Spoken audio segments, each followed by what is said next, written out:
Not, And we are live with hashtag Jeopardy Live panel on this Wednesday, March 30th, 2016 at 8:30 p.m. Once again, I am Andy Saunders.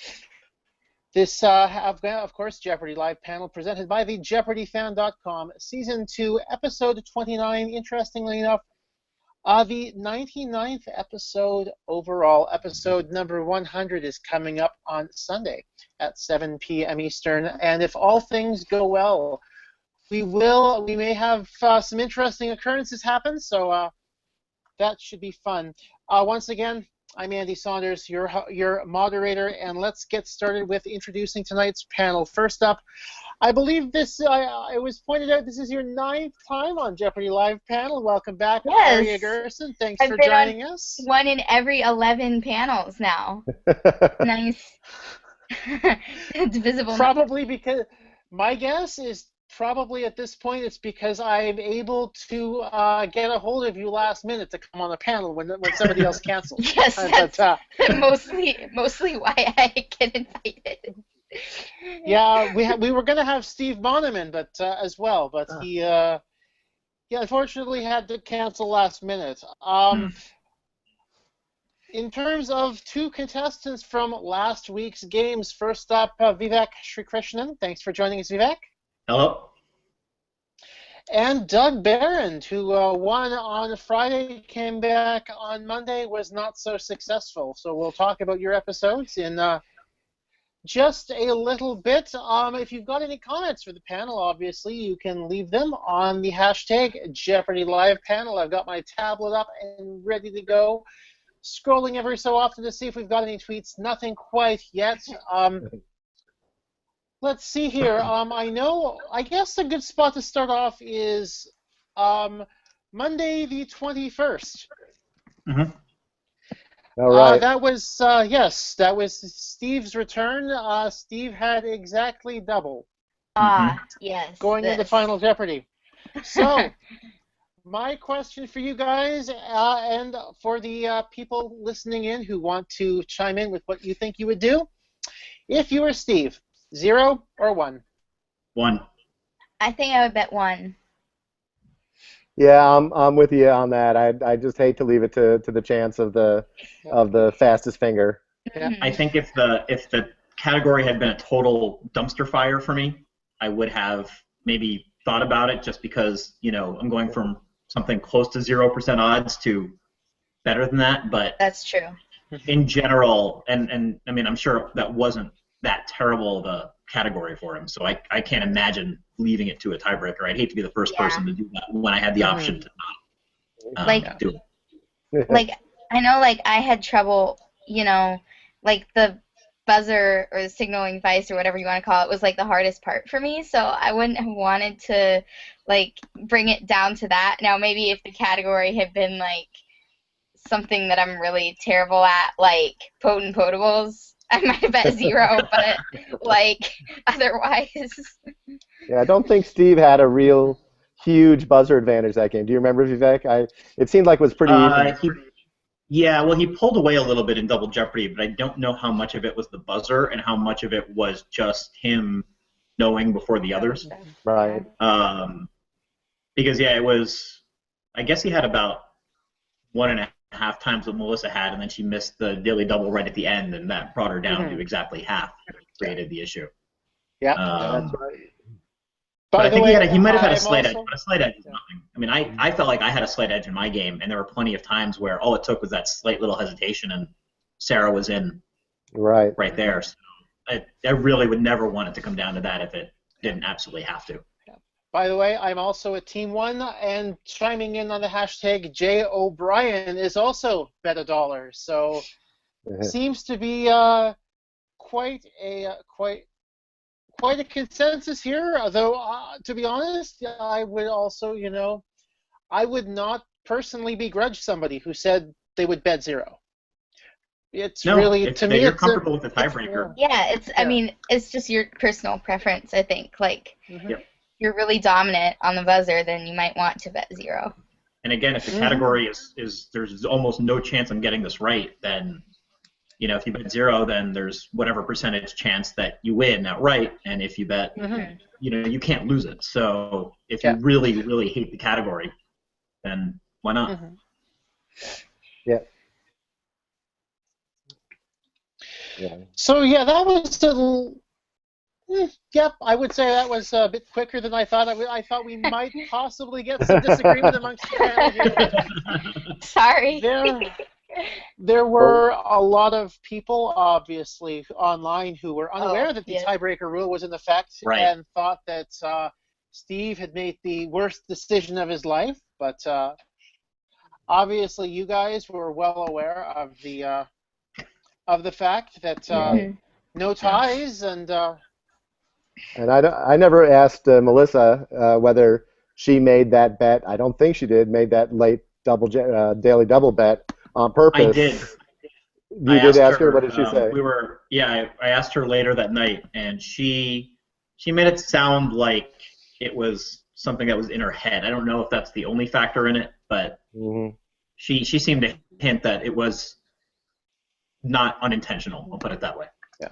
Like she might have said that number anyway, but that was certainly a factor. All right. Okay.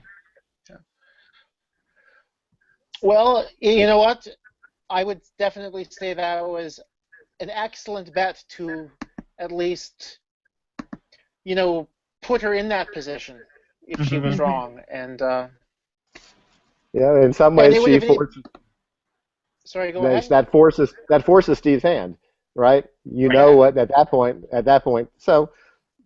I was thinking it was a really terrible bet, but in retrospect, it may not have been. I mean, a wager on the daily double, but in retrospect, it forces the leader's hand. Right. I know, like on the final wager, it used to suggest that for if you hit like a late daily double. I don't know if he still suggests that after there's no ties, but he used to. So. Yeah, I don't know if the strategy is quite as clear without a tie being an option, but I still don't think you go wrong trying to get to that point, just because you know exactly what the person in the lead is doing, roughly, so you know what. Exactly, and obviously she followed up on that, and of course Amelia Hirschberger, as she all demonstrated a few months ago, is Team Zero. She was in a similar spot against Ben Almoite on January 14th. Thanks, Jay O'Brien, for bringing that up again. She bet 0, of course. That was the really difficult Stromboli Jeopardy that day, and we've actually had a few near misses when it comes to the tiebreaker as of late. Yeah, I thought I remembered one from like a couple weeks ago. Wasn't there? Salmia Mayapan was tied going into her final Jeopardy for the lead, and again, the way the bets worked out, there would not have been a tiebreaker because whomever was leading and whomever she was tied with bet all but $1, which is one of the reasons why Keith Williams almost decided he was going to stop doing videos. But, why Keith's liver decided to revolt. Yeah. Oh boy. So my next question, I guess, moving on a little bit throughout the week, Claudia was quite a player, and were her stories just as just as long and interesting off camera as they were on? Yes. Well, so it turns out that Claudia and I have several connections, so we explored this at length afterwards. So she went to the same college as my wife, which is a small women's college in Georgia. Her husband and I studied the same area of mathematics. Oh, wow. And what's the other? There's one other. My father-in-law was dean at the small college in South Carolina where her husband's brother or sister and father both went to. Wow. Oh, wow. Yeah, it was a whole lot of small little coincidences there. So that actually, she was still so shocked by that because we had this discussion over lunch. and obviously we were on the Thursday game that ended up dominating the conversation with Alex at the end because Claudia was still so shocked by it that she just had to bring it up. But yeah, her stories were funny. She was a lot of fun to get to know. Yeah, absolutely. I didn't get to spend as much time as you did because I was in that last game, and then I had family in town, so I didn't hang out with you guys later. But in the room, in the green room earlier, she was a lot of fun. Really, really energetic. I remember even just coming downstairs in the hotel. Just she was ready to go. Mm-hmm. So what's it like? I mean, both of you guys were played late last week, and obviously this is the time of year where there seems to be a lot of basketball on television. So what's it like, kind of being preempted in a lot of markets? In the family, in the market where my brother and parents live, and the market where my sister lived, they were preempted. They had to watch it 1:30 a.m. or 5 o'clock in Tampa. They had to watch it 5 o'clock on Sunday morning, and of course I know that they had showed the Thursday game 5 o'clock Saturday morning, and the Friday game 5 o'clock on Sunday morning. Yeah, and we're lucky here we didn't. People who were affected. Fortunately, just more ABC, NBC affiliates than CBS affiliates where my family happens to live. But certainly, the ones who were affected were scrambling sort of at the last second to try to figure out how they could watch it. Yeah. And of course, that caused my 80-something parents a lot of problems on their DVR. So but they figured it out and they got to watch it. Good. And I'm sure they were very proud. You know, they're still proud of their oldest son. That's true. Doesn't matter how old you are, they're still going to be proud. Yeah, my mom said all those peanut butter sandwiches in front of Jeopardy when I was a kid. So I was, finally paid off because I grew up in New Jersey in the '60s where Jeopardy was on at noon. Monday through Friday, so I'd walk home from school, have my sandwich, watch Jeopardy, and go back to school. So she's vindicated for letting me watch it at that young age.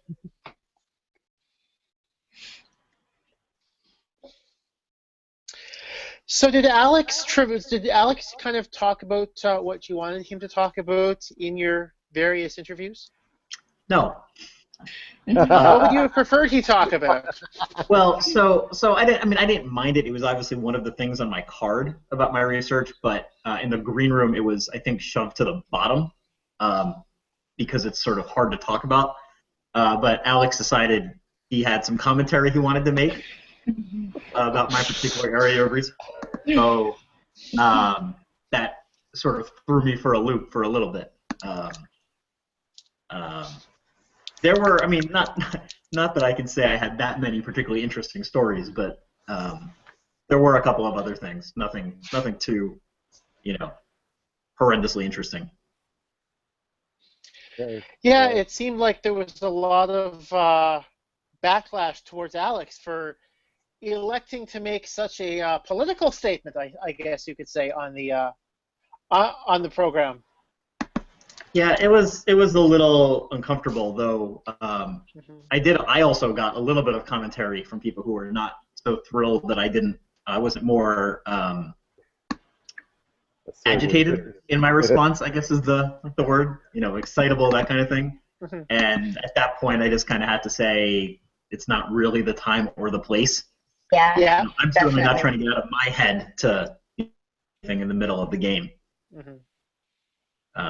But yeah, so I just sort of tried to go with it, and that was all of it. Yeah, I remember there was one contestant last week who seemed a little more agitated with in the middle. No, sorry, not last week, but the week prior. The discussion about Wuthering Heights was.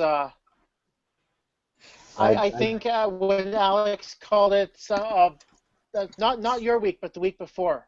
With where he called Wuthering Heights a bodice ripper, I believe. The contestant was none too impressed, but Well, I was just catching up through. I'm just catching up now through that week's shows, and the one I saw today, the one where Philip, did his crazy $19,000 bet. There was some story about insects in the woman player's sleeping bag, the mosquito netting one. And then Alex says something like, "Well, was there a man in your bed?" Something like that too. It was. I swear, I think that's what I heard, right? And was there anybody else in your sleeping bag like a man? And then she said no, but I was with my girlfriend, my platonic girlfriend. Did you see this? Did you see that? Am I crazy? Did you guys see? You're not crazy. That happened. That happened. Okay. Clearly, I would probably say the last 3 months and a couple worth of Jeopardy, an interesting advertisement for Percocet. Yeah, no kidding. There was one really long break on our tape day. Was that during your game where or between two games, or at the final Jeopardy there was one, or between the two rounds there was one really long break where it was like, okay, we can go on now, but Alex stayed off stage for a long time. I think his knee was really bothering him. Okay. That must have been your game, I think. I don't think it was mine or one of the earlier ones. Mm-hmm. Okay. Maybe it just felt long to me since I was on. That's probably true, yeah. And waiting to, please, let's get this over with. Yeah. Yeah, and there was a lot of discussion, part of Alex's banter with the audience about how he would never recommend anyone ever get a knee replacement as a result of the slow recovery. Yeah, so I guess I didn't really ask you though, Doug. Were you happy with your two interviews with Alex? I mean, I think he asked the top two things on my card, so there were no surprises. He was a bit skeptical about hearing that I played Ultimate Frisbee, I think Ultimate Frisbee team, and so I had to convince him it was really true, which it is, and so it was fun to talk about that. And of course, my Frisbee buddies loved that. Mm-hmm.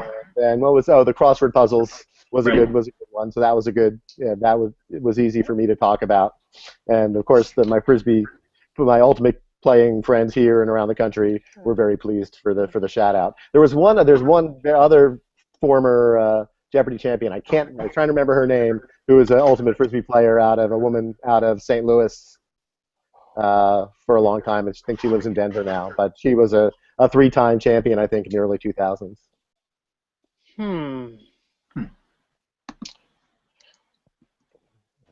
One of these friends of a friend. Yeah, I'm trying to think of who it might have. I'm trying to think of who it might have been, but she's changed her last names a couple of times since then. Lynn Babcock, maybe. I'm trying to think whether that's her current name or her former name. Well, it's not ringing a bell, so I'm not entirely. I mean, I'm sure somebody will, who's listening in, will probably chime in at some point on the panel with the answer. As someone will I'm guessing there are probably at least 2 people who are rushing to J-Archive to see if they can figure it out. But speaking of, I guess, politics, I'm going to take a bit of a turn here before we get back to talking about your games a little more. I noticed the Power Players Week, the 2016 contestants, they got released today at Salon.com. I would say might not be the complete official list, just in because obviously they haven't taped yet. So there can always be some changes. But as you can see on the screen here, we've got I guess Kate Baldwin, Louis C.K., Jonathan Capehart, Anderson Cooper, surprise, surprise, S.E. Cup, Al Franken, Jonathan Franzen, David Gregory, Melissa Harris Perry, the erstwhile MSNBC host. That might be that should be good. That will draw some ratings after what happened with her at MSNBC. Yeah. Sunny Hostin, Lara Logan, Anna Navarro, Michael Steele, Chuck Todd, Michael and Steele. Matt Michael Weiner. Steele. Yeah, that might be interesting if they bring up the triple stumper. I feel like this is. I mean, obviously they chose who to invite before like that thing before the triple stumper happened, but like it feels almost like a meta thing right now. And I couldn't place his name, and Aaron guessed Rance Priebus. Yeah. But it turns out that, and I did not know this until this. So he's the brother of a very well-known cognitive psychologist, a guy in my field at the University of Michigan. Claude Steele is a very well-known, and they're brothers. And so of course my colleague told me that as soon as she saw that. But it was I could not pick up his name. But I had trouble with politicians' names in general on my shows.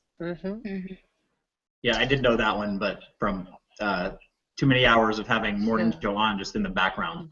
Yeah. I'm trying to think. Has a sitting senator ever been on Power Players Week? I didn't think they're allowed to, but I mean, Richard Cordray was on, so maybe. Well, they're playing for charity. So I wouldn't see why not.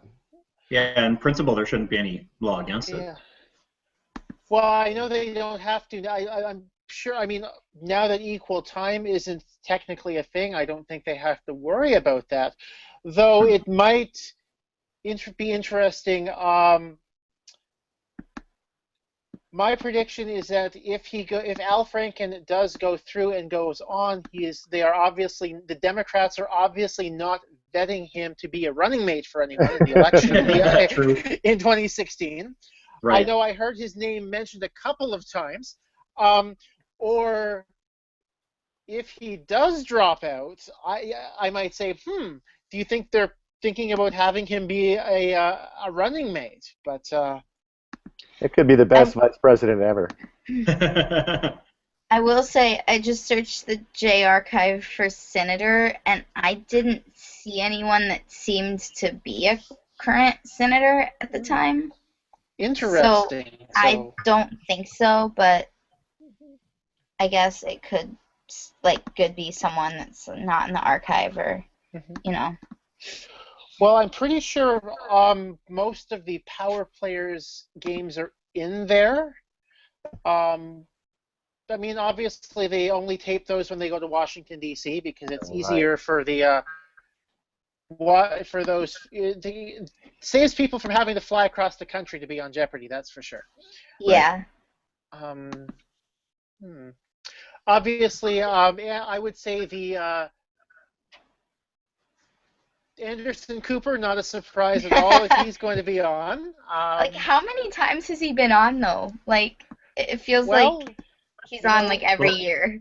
Well, CNN has to send somebody, and it's not going to be Wolf Blitzer. Yeah. True, though. Well, I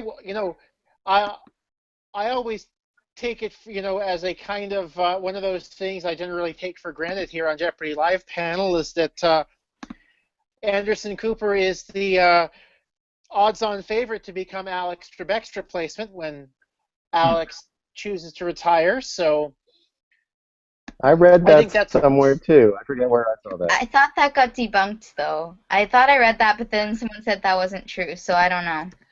I'm taking it after. Well, my general idea was when the Sony emails got released. There was an email from the producers to Anderson Cooper when they cast Dan Patrick for Sports Jeopardy, saying, "Don't worry, your job. We still have you in mind for when Alex retires," sort of thing. So. Interesting. Apparently, this will only be Anderson Cooper's 4th time. I thought it was more than that, but. It just seems he's still got 5 times to catch up to you, Aria. So.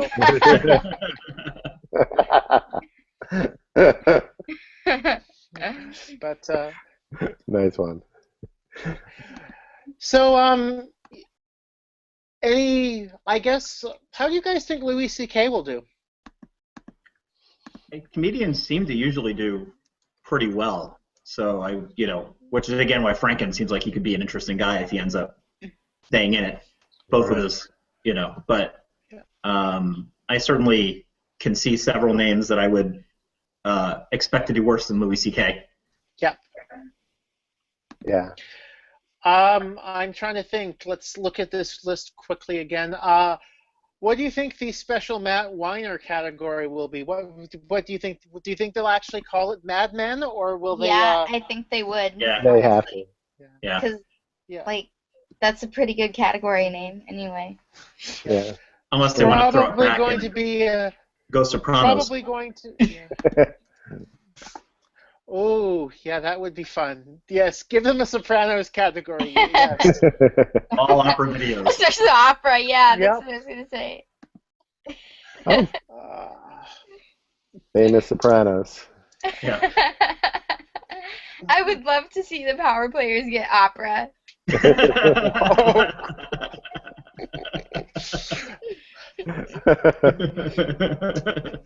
I would especially love to see them get it right. Well, of course, but pro tip: if you go to OperaBase, there's a website called OperaBase that actually, kind of is like a J archive for opera, and actually tracks performances of operas around the world by all the major opera companies, and it actually tells you what composers and what operas get performed the most. That's neat. Mm-hmm. That is kind of cool. I was glad it didn't come up. I studied it a little bit, but I knew enough to get a couple in my. Yeah. The main problem with that was timing when to buzz in, especially because I kept buzzing in right after they finished, reading the clue, not, especially the first one, not anticipating that the singing was going to start. Yeah. Right. Yeah. I know when I play along from home, miss it every time. So if you happen to have any good ways of studying opera, if you want to tweet them in, you just use hashtag Jeopardy Live Panel. So you guys, both of you, were obviously in studio for the Thursday and the Friday games of your respective weeks. So I get to ask the standing question as first asked by 2014 Tournament of Champions winner Ben Ingram. What did you guys have for lunch at the Sony commissary? Salad. It was boring. I got in line for a sandwich, and they were taking too long, so they made me go to the salad bar. So I had a salad. Yeah, I was the same. Did you? You're probably not quite caught up, but I would highly recommend you listen to. Once you're done catching up, you should I highly recommend, Doug, you listen to my interview with Philip from a couple weeks ago, because he has a very interesting lunch story. But Okay. But do note that your answers of salad seem to be. If this were Family Feud, it would be the tiebreaker, and the number one answer only on the board would be the salad. Well, you have to worry about some of the other things being too heavy. Exactly, that's the thing. You don't want to go into a food coma during an episode of Jeopardy. Precisely, yeah. That's the general consensus, and I think, honestly, over the last since I've started asking the question, there have been a lot more salads and a lot less of other things. It's almost nearly at 100% salad now. Wow. But, There were some sandwiches at our table. Yeah, Claudia had a salad. I'm not sure about Erin, Todd, and Sam, and so on, and Sarah. So who are the taping alternates for you guys for your last week? Erin and Todd. Erin and Todd, yeah. Both of whom have obviously done quite well this week. Yeah. Yeah, she was really tough, really a very tough opponent. Fast and smart and all of those things. I really liked both of them. Our group has kind of had a little bit of an online love fest. It was a good group of players, and we bonded pretty closely. Vivek and I have chatted a number of times, and we all got along very well and on a personal level. So it was a really funny pat on top of everything else. It's always good to see that, and I know there have been a few groups this season who have had had really good camaraderie, and I always like to see that. Yeah, I think we definitely did. So I mean, I after the taping ended, I ended up hanging out with Claudia and Melissa and families a little bit. Invited Doug, but he had his own family and obviously had to rest up for the next taping day. Perhaps I should have rested up a little more. But yeah, it was a lot of fun. Yeah. So Vivek, what was your thought process in, I guess, Final Jeopardy? My thought process was I had no idea. So I actually felt pretty good about the category in terms of 19th century Americans, but don't think I have ever found myself wondering, the gunfight at the OK Corral, Tombstone, that kind of thing. So it's just not something I ever learned about.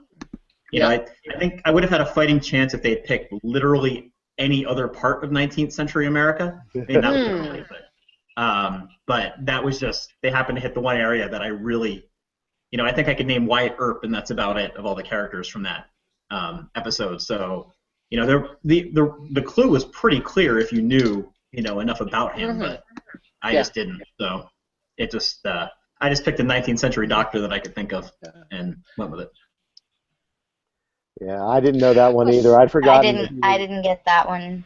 I'd forgotten that he was a dentist and not a medical doctor, so I never thought about it. On the other hand, I did get a lot of Huckleberry comments afterwards. To be honest, I think, speaking as somebody who follows baseball in the Toronto area, or at least followed baseball in the Toronto area about a decade ago, Roy Halladay, they called him Doc. Oh, okay. Yeah. And that would be because of Doc Holliday. Right. And at one point, I'm pretty sure I was like, well, then who's this? Oh, dentist. Interesting. Well, that's why they called him Doc. And then this final came out. Well, it was like my first instinct was kind of along Claudia's line almost, with because she went for Colgate, and which again teeth makes sense. Yeah. Yep. And then I realized, wait a second, dentist moved west. Wait a second, it's Doc it's Doc Holliday, and we're all good there. And so it was. Yeah, I spent a little bit of time while Alex was reading the question, thinking Doc, doctor, and just the name was not something that was in my brain, so it just didn't work out. But what can you do? Yeah, Jay O'Brien chiming in again with. Yeah, I really drew a blank. I thought I was thinking of like the West Coast, not the West. Oh, right. And that was when all those Tombstone showings on TNT paid off. Yeah, exactly. If only I'd seen it. Yeah, and it was interesting. Obviously, what I didn't realize is that he died of tuberculosis. I didn't learn that until afterwards. But of course, a lot of people back then, if you got tuberculosis, you moved to Arizona. Right. Drier climate. Yeah. Yeah, drier climate. I know on the Waltons. This is on the Waltons. She got tuberculosis in the later seasons as a way of writing her out of the script, and they moved her to Arizona. On the show, they were like, "Yeah, you're going to Arizona because of your tuberculosis to try to rest and recover." Because that was apparently the thing. No, Ma, so don't Doug, go. Yes. So Doug, I guess what were your thoughts when you're up there, connect your categories, spot the Canadian?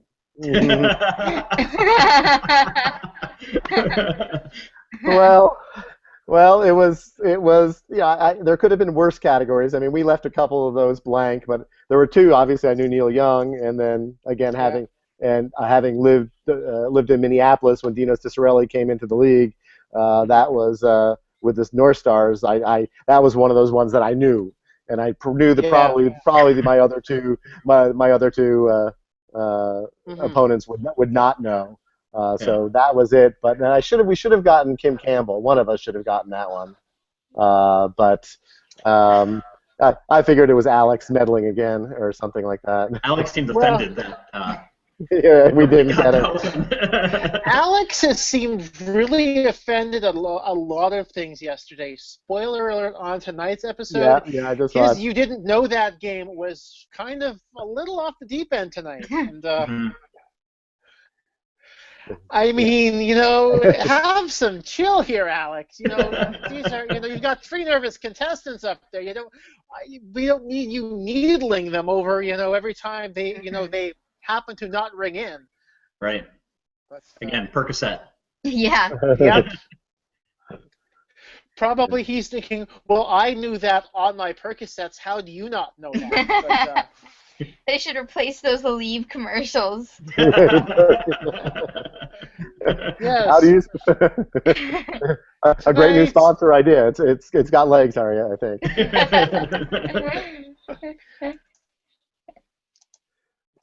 So in your Monday game, Doug, do you wish you'd bet a little bit more on your last daily double? I've gone over this a few times with Vivek and other people. I think the short answer is yes, a little more. I didn't want to do a fill-up there and go all or nothing because I thought there was still time in the game for me to come back from a bet. And in fact, if I had I was within 1,000 with that last 2,000 clue, and if Aaron hadn't outrung me, I would have been in the lead. So it would have, it ended up being a really easy question for me. So the answer, of course, in hindsight, is yes. I regret it, and I know that the powers that be are sort of saying, well, go in big or go home at that point. It's hard to do at that point in time. You want to be in the game. It didn't work well for Erin yesterday, right? She was near the end, made a big bet, didn't get the daily double, and I guess she was still alive, but had really hurt her chances. So. So I know there's a lot of upside and not very little downside at that point. And I think that's also one of the hardest skills as somebody. I know that was something I never really quite figured out how to strategize fully. And I'm really not a gambler at heart, so I really needed a plan to go through with that. When I kind of had one, which I threw out the window when I was actually up there. I wish I had gone for a true daily double on the national anthems. Daily double because that category was all right, and that ended up leaving me having to go for a bigger one to try to put the game away on. They directed, which again, not horrible. I was doing okay in that category, but it of course just happened to be the one I had no clue about in the category. But I think that's the one thing I think the Final Jeopardy was, again, I had no idea. I know nothing's going to make me have any idea about that, but I wish I had more, and it was sort of like Doug. I just sort of I said I don't want to lose everything at this point, even though I think it was pretty early in the grand scheme of things, and I had time to sort of, if I had taken the time to size up the board, I would have realized that. But you really don't want to put yourself out of contention getting into Final Jeopardy. So it takes some confidence to make that huge bet. It makes Phillips' bet all the more awesome. Like, there's a lot of people who chastise people. They're like, oh, well, you should either go 0 or bet everything. And I mean, I understand the game theory of it, but I just think that when you're there, it's not. I don't think that very many people would actually be able to either do 0 or everything, because there's kind of a sliding scale on how much you like the category. Maybe I want to bet some of my money, but not all of it, because what if I miss, So. Right, and then how much is that, and how do you gauge confidence? Plus, then especially if you're not exactly at the end, then you've got the issue of, well, there's all this money left on the board. How have I been doing on the buzzer? How do I think I'm going to be doing? And there's a whole lot of variables to try to synthesize in a very short period of time if you really five haven't thought seconds it through in any systematic way. And I don't know of a good systematic way to think through it.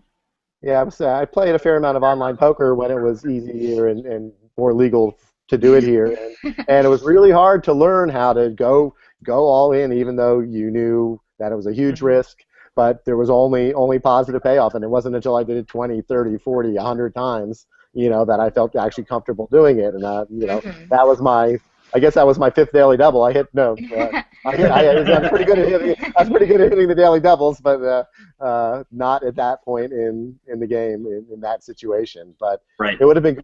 It was in Erin's category, women in science. She's a patent examiner. She's got degrees in biochemistry and who knows what else. And she was like hungry for that one. Right. You got the daily double in my category. It was crazy. So. Which makes it really silly that I kept going in it after I got that one answer. Glutton for punishment. Apparently.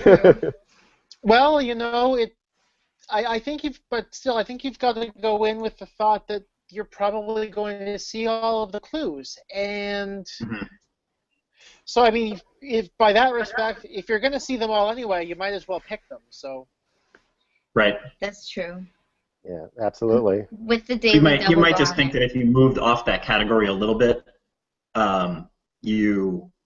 maybe she sort of is out of the just tunnel where she's just nailing all of them and she's pre-calling them, she's just got them in her head. That might be the only, I think, reason to sort of jump out of it is maybe derail that just a little bit. I think the daily double though would break up that momentum if she had it. Like, when you hit the daily double, it kind of, messed with everyone's momentum. So it was probably actually a good thing to keep the category going after the daily doubles. Yeah. It was a tough choice. I know my wife really wanted to say, you should have gone in for it all there. Easy for her to say sitting in the audience, but it was, right. She's the go big or go home kind of guy.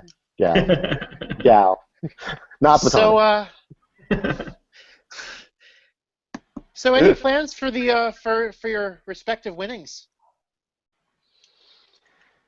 My winnings pretty much covered my trip to LA, so the place. Yeah. Both of our daughters are going to be in Paris this summer, so there may be a trip to Paris in line nice. For us. That would be the awesome. optimal thing. Yeah. So for all 4 of us to be there in at the same time. So that's the goal. We've got to figure out all the logistics but that's the hope and the plan right now.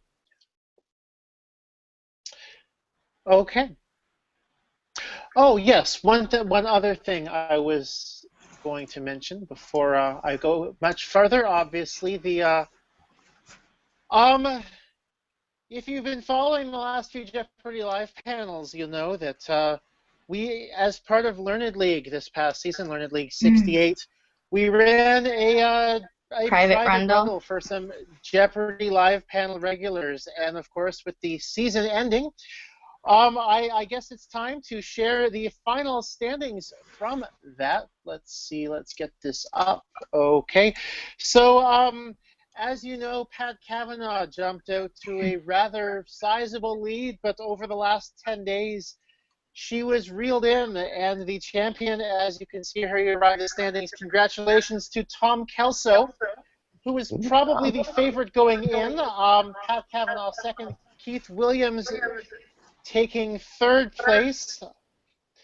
I know I beat Pat once. I was happy with that. I tied Tom Kelso.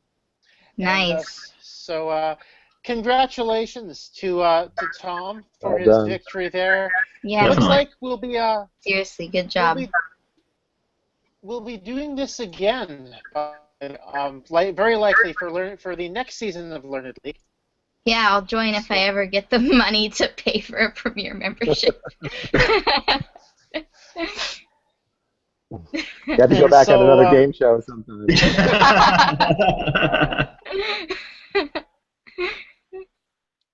Yeah, and I'll be honest with you, I knew nothing about Learned League until basically after I had taped. I had not heard of it. I did not know it existed.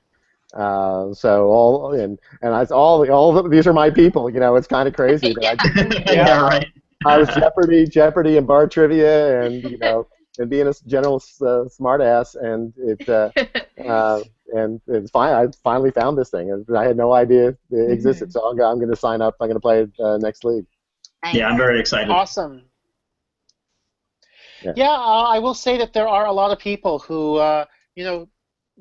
go on Jeopardy and, tape Jeopardy, and then right afterwards they're like, oh my God, I found my people.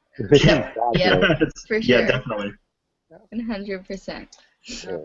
I know one person, and I mentioned this in a personal tweet of mine, one person who can definitely say she found her people.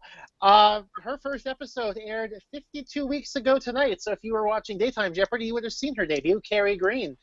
Her first episode was 52 weeks ago. She came third, obviously, in the Tournament of Champions, and it's been, I would probably say, her episodes kind of were a bit of a turning point in how we kind of watched Jeopardy, at least from a Jeopardy live panel and a JeopardyFan.com point of view. Her episodes were kind of more of a turning point, and I know that she as well was, her taping group had a lot of camaraderie, and I know a lot of a lot of them are still really good friends, and other groups that didn't have camaraderie were kind of disappointed, where they like, oh, well, we see, I see how, Carrie's friends with everyone she taped with, but that's not really happening here, and I'm sad with my group. But so I'm always happy to see when groups like you guys have a lot of camaraderie. So yeah, I think pretty much everybody who's on Facebook I'm friends with at this point. So definitely enjoy each other's company, I think, as a general rule. Yeah. In what way do you think? What way did it change it, Andy? Just what you said. You said Carrie's episode made sort of represented the change. I would say, well, it seems to me that a lot. Since Carrie's been on, I seem to have had a lot easier time in terms of being, getting in touch with people for Jeopardy Live panel, and it's just been one of those weird things that I can kind of point back to late March, early April last year. They were kind of a bit of a turning point for us, and well, good. That's great. Yeah, she's a lot more excitement. She's excitement. She's a great ambassador. From what I've, in my week or two, she's a she seems to be a really interesting person that would be nice to have a drink with, which apparently is one of her avocations as well. Oh yes. Yeah. Trust me when I say that Carrie Green is an excellent person to have a drink with. In case you missed last week's Jeopardy, Jeopardy Live panel live on location. But, so do you guys have any random questions for anyone else on the panel at this point? Because I'm at the point where my list of questions is empty. I don't know. Doug and I have been talking our episodes here about just miscellaneous things, so I'm not sure what. Well, I don't. The general public probably doesn't know this, but on the this is sort of just a story from my game in my first game, in the Corey category. I'm third generation Newark, and when the Cory Booker question came on, and for some reason out of my mouth came Corey Fuller. Oh no. I had no, this was the most certain. It was almost as good as Dino Ciccarelli. As certain as I knew Dino Ciccarelli, I knew Cory Booker, and then out of my mouth comes Corey Fuller, and I had to go and Google who Corey Fuller was, and he's like a backup defensive back for the Lions or something like that. Why those words came out of my mouth, I still have no idea. And I have a nephew named Corey, so that was double the harm. When we go off air, I have a story to tell you too, but I can't. But because it has to do with a Learned League match in progress, I can't say anything live about it. But, keep us in suspense. Oh, see, Aria already knows the story from earlier today. I do know the story. Another shout out on the hashtag from Jay O'Brien. Shout out to Carrie Green, Pat Kavanaugh, Amelia Hirschberger, Mindy Martin, and Amanda Miller for coming to Albany last Friday for a meetup and, surprise, surprise, drinks. They called it hashtag Jeopardy 518. Now, I'm about to make a joke here. So, Carrie and Pat actually were in Guelph and the London, Ontario area, which happens to be area code 519. Albany, obviously, as was just mentioned, area code 518. Meaning, I actually looked this up, Lansing, Michigan is apparently next because it's area code 517. There you go. But so yeah, right. Lansing, watch out. Any other questions at this point? I think I'm good. If you if you've got I Hear Crickets on your Jeopardy Live panel bingo card, you can you can cross that one off because that's what I usually say when I've got no other questions. But where can I get this Jeopardy Live panel bingo though? Good question. Guess what, Jennifer Morrow, if you're watching, time for you to make a bingo card. I'm guessing make a Jeopardy Aria Live panel is part of it. Make a Jeopardy Live panel like store, sell like T-shirts, water bottles, another sticker for my laptop. That may come out on our Jeopardy Live panel Shopify store, but you think I'm joking, but it's an idea I've got toying around in my head. I think Aria should be your business manager. She can set it all up. Yeah. Oh, boy. So I guess it's probably a good time to sign off. Wow, okay. From Jonathan Graham, Corey Fuller played for Virginia Tech. Are you a Hokie fan? No, I'm not. Well, right now, now, you're kind of wearing a burgundy, so yeah. You're kind of wearing a burgundy shirt there, so I can see where he might have gotten confused. It could have been. Could have been. No, I'm pretty much a Homer Razorback now, even though I did my education up in Big Ten country. And that doesn't include Penn State. Sorry, no. That's all right. I grew up a Michigan fan, and I went to Illinois for undergrad, so I don't count Penn State either. Okay, so for everyone here at thejeopardyfan.com and Jeopardy Live panel, thank you guys for tuning in. Once again, I am Andy Saunders. Let me just get the credits card up. Episode number 100 is coming up on Sunday at 7 o'clock p.m. Eastern. So thank you guys once again for tuning in and for taking part. Thank you for inviting us. Here we go with the credits. Thank you very much. It was great fun. Thanks a lot, guys. Yep, thanks. No problem. Do stick around, though, afterwards for a couple minutes. I do want to have a couple off-camera questions for you guys. So thank you very much. Have a great night.